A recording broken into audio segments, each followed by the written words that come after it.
When a man who lived in the shadows of solitude was asked why he had no friends, he didn't answer with bitterness. He answered with truth.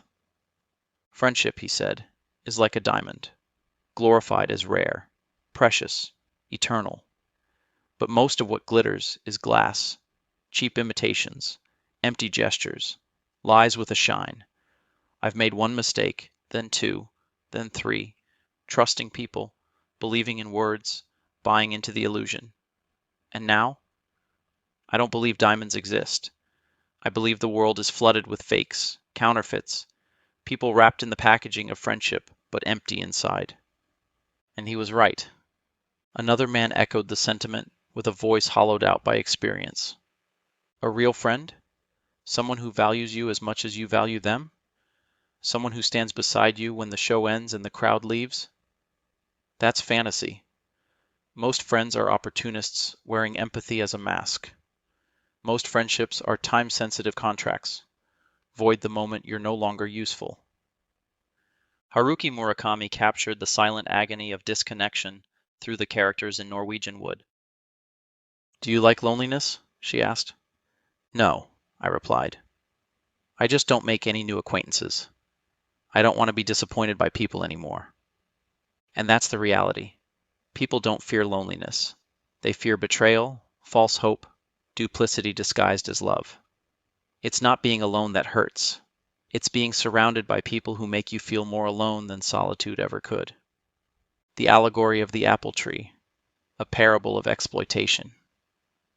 There's a parable, tragic, familiar, repeated a million times behind smiles, in homes, in friendships, in love. A little boy meets an apple tree. The tree gives him shelter, shade, fruit, joy. The boy laughs, swings from its branches, rests in its arms. The tree is happy, not because it receives, but because it gives. But as the boy grows, his interests change. He forgets. He returns only when life punches him in the gut. Each time, the tree gives more. Its apples, its branches, its very self. And what does the boy give in return? Nothing. Silence. Absence. One day he comes back, broken by life again. But instead of gratitude, he brings an axe. He cuts down the tree to build his escape, a boat to flee from everything and everyone. And the stump is left behind. No thanks. No backward glance. Just destruction in the name of friendship.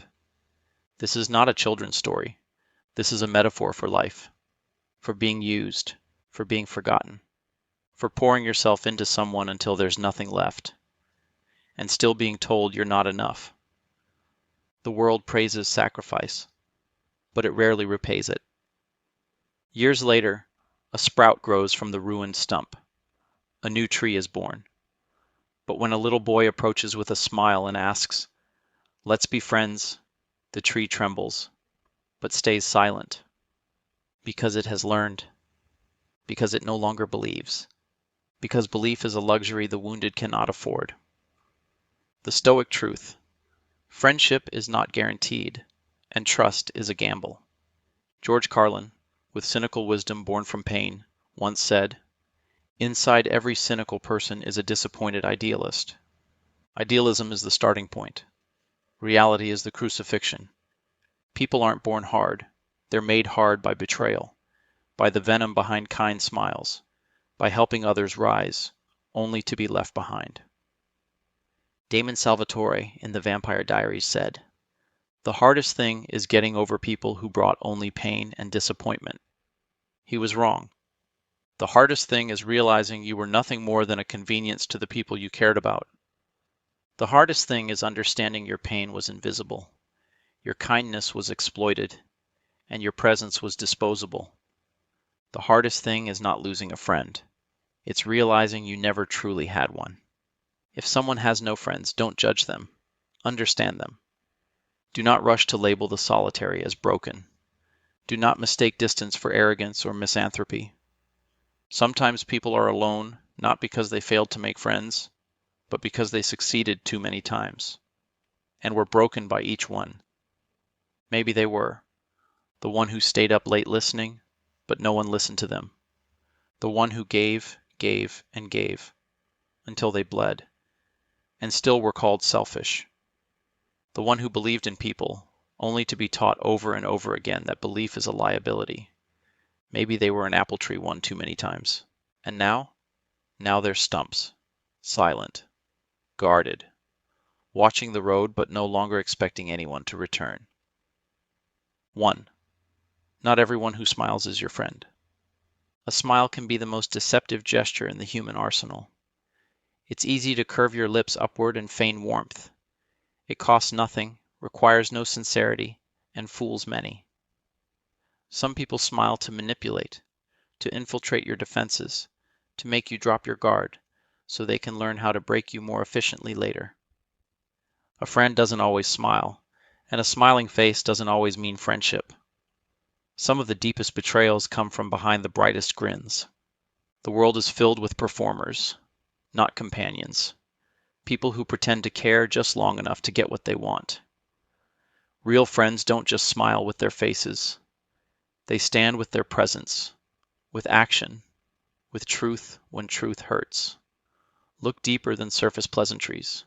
Examine intentions. Judge consistency, not charm. 2. Most people care when it's convenient. Caring for most is conditional. It has terms and expiration dates. It lasts only as long as it's easy, comfortable, or profitable. When life is smooth, you'll have an audience. But pain has a way of clearing the room.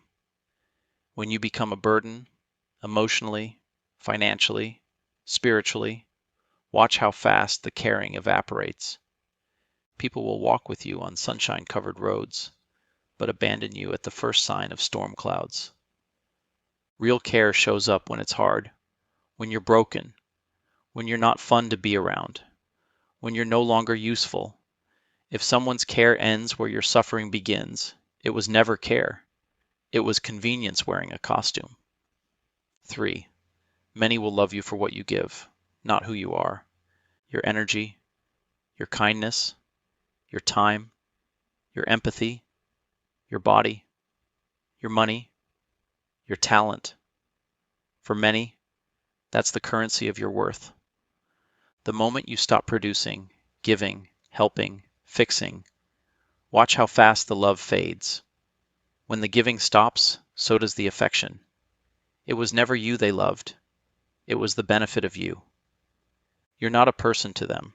You're a resource, a well they drink from, a bridge they cross, a tool they use, a ladder they climb. And when you're empty, when the well runs dry, they leave. And worse, they often blame you for being empty, as if your only function was to serve them forever. 4th, kindness is not always repaid. Often, it's exploited. One of the hardest truths to accept is this: being good doesn't guarantee good returns. Some people don't see your kindness as compassion. They see it as weakness, an opening, an opportunity. They will take and take and take until there's nothing left of you, and then ask why you've changed when you finally set boundaries. Kindness is beautiful, but without wisdom, it becomes self-destruction. Be kind, yes, but never blind. Learn to distinguish between those who are thirsty and those who will drown you just to feel less empty. 5. Solitude can be safer than false companionship. Loneliness hurts, but betrayal cuts deeper. There's a special kind of heartbreak that comes from being surrounded by people who make you feel invisible, from sitting in a room full of friends and still feeling like a ghost. Being alone is hard, but it's safer than building bonds with people who tie their presence to your performance. Solitude forces you to hear your own voice. It gives you clarity. It helps you build strength that doesn't depend on others. When you're alone, at least you know where you stand. With false friends, you're always guessing, always wondering when they'll vanish. 6. Trust is a currency easily stolen and rarely repaid. To trust someone is to hand them the keys to your most vulnerable self. And too often, people use those keys to ransack your soul. They take your secrets, your stories, your softness, and turn them into weapons, into leverage, into gossip. Trust isn't just fragile, it's sacred, and once broken, it rarely returns whole. Most people want to be trusted. Few earn it. Even fewer honor it. The lesson? Don't confuse comfort with character. Trust is not a gift to be given freely. It is a prize to be earned slowly and protected fiercely. 7. Some friendships are slow-burning acts of emotional theft. Not all betrayals are loud. Not all damage is done in a moment. Some friendships break you piece by piece. One-sided effort, subtle neglect, disguised envy, repeated disregard. They ask you to shrink, to silence your pain, to be available on demand but vanish when you need them. These are not friends. They are parasites in disguise, feeding on your light, draining your peace, leaving you worse than they found you. And the worst part? You keep holding on, because you want it to be real, because you're afraid to admit it never was. But deep down, you know, love that costs your dignity isn't love. It's abuse dressed up in nostalgia. 8. But here's the hardest truth of all. You can pour yourself into others, give them your loyalty, time, soul, effort, even parts of your identity, and still be left hollow. Because some people only love you in pieces. They love the parts that benefit them, the parts that entertain them, the parts that stay silent. But the whole of you, the messy, raw, complicated, real version, that version is too much for them. They want your service, not your soul. They want your humor, but not your hurt, your advice, but not your pain, your applause, but not your ambition.